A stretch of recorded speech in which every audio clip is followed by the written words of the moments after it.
يجاريهم قلبت ظاهر ما فيهم فبدأت شخصا آخر كي أتفاخر وظننت أنا أني بذلك هزت غنى فوجدت أني خاسر فتلك مظاهر.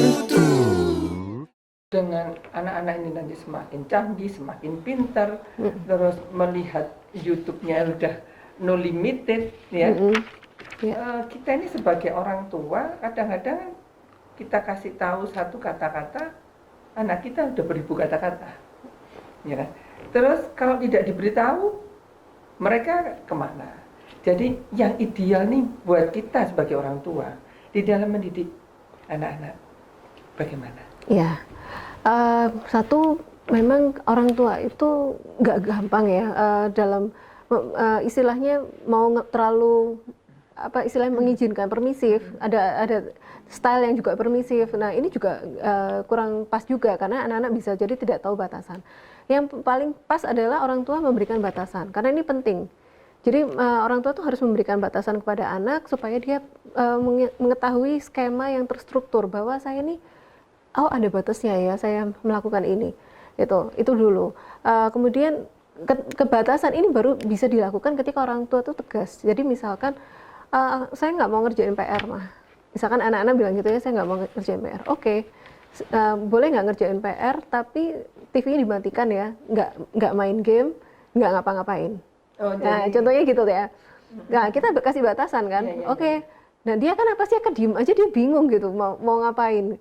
Nah, boleh kakak boleh baca, boleh yang lain, tapi nggak ada nonton TV, nggak ada main game, nggak ada screen time. Nah, dari situ dia akan berpikir. Ini contoh-contoh memberikan batasan. Nah, itu hal yang penting untuk anak-anak, kita memang harus tetapkan hal-hal seperti itu. Reward and punishment. Iya, kombinasi. Ya. Tapi kita harus kombinasi karena tidak semua reward and punishment itu bisa diterapkan. Dalam misalkan mau memodifikasi perilaku nih, misalkan anak kakak kok susah banget ya kayaknya sholatnya, kita boleh kasih reward and punishment. Wah ini sudah seminggu ini penuh terus sholatnya dapat reward. Nah itu untuk memodifikasi perilakunya dia. Tapi kita juga lihat dalam satu situasi lain, saya nggak mau ngasih hadiah, memang itu kan sudah tugasnya kakak, itu sudah kewajiban loh. Anak seperti itu misalkan seperti hal-hal yang gitu. Jadi kita modifikasi. Nah ini pentingnya orang tua untuk terus bertumbuh dan belajar. Belajar itu artinya tidak sekedar baca-baca, tapi ada perubahan dalam perilaku yang menetap. Nah itu sifatnya menetap. Karena kita mau menguasai teori apapun, kalau kita nggak praktek juga nggak ada hasilnya kan. Nah betul. Lalu kita ya itu tadi mampu konsisten. Jadi tidak ada yang berhasil dibangun tanpa disiplin dan konsisten. Ya, itu kan kalau misalkan Bunda ini sudah sangat berpengalaman, sudah dalam mendidik membesarkan anak-anak.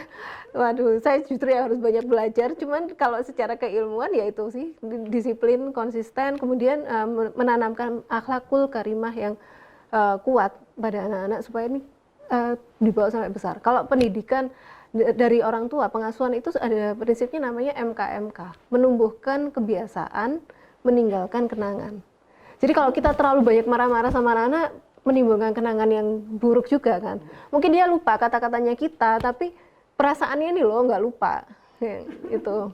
Mama kok wajahnya ini seperti mak lampir ya. Gitu. Iya kan. Jadi kan kebawa terus nanti dia sampai gede kan, kita nggak mau itu juga. Pengennya sih mama diingat sebagai sosok yang selalu terkenang. Jadi sampai kapanpun dia bawa selalu ingat nasihatnya mama tuh ini ya. Aku nih, oh mama tuh selalu nasihatin aku sebagai anak yang semangat, sebagai anak yang nggak pantang menyerah dalam situasi apapun. Pokoknya aku ini harus jadi anak yang positif, yang baik untuk siapapun, berhadapan siapapun saya nggak pilih kasih.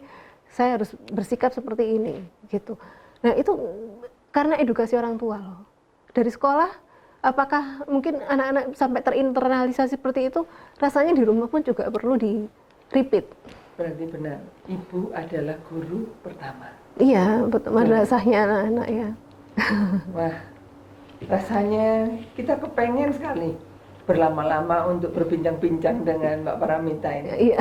Tapi insya Allah Kita akan Ya lanjut. Allah. Ternyata, para pemirsa, ternyata menjadi orang tua itu tidak gampang. Di era yang akhir zaman seperti ini, yang dikatakan milenial dan sebagainya, kita sebagai orang tua, kita tetap harus berpegang pada Quran dan hadis yang sudah diajarkan oleh Rasulullah SAW. Kita harus tetap istiqomah untuk itu, karena itu adalah landasan kita untuk membimbing anak-anak kita di zaman apapun, mulai dari zaman batu maupun Iya, batunya sudah di angkasa. Bukan begitu ya? iya, betul sekali.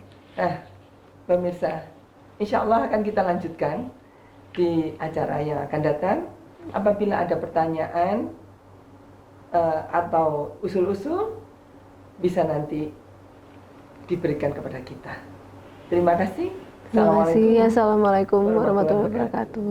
Terima kasih. Sami-sami, Bunda.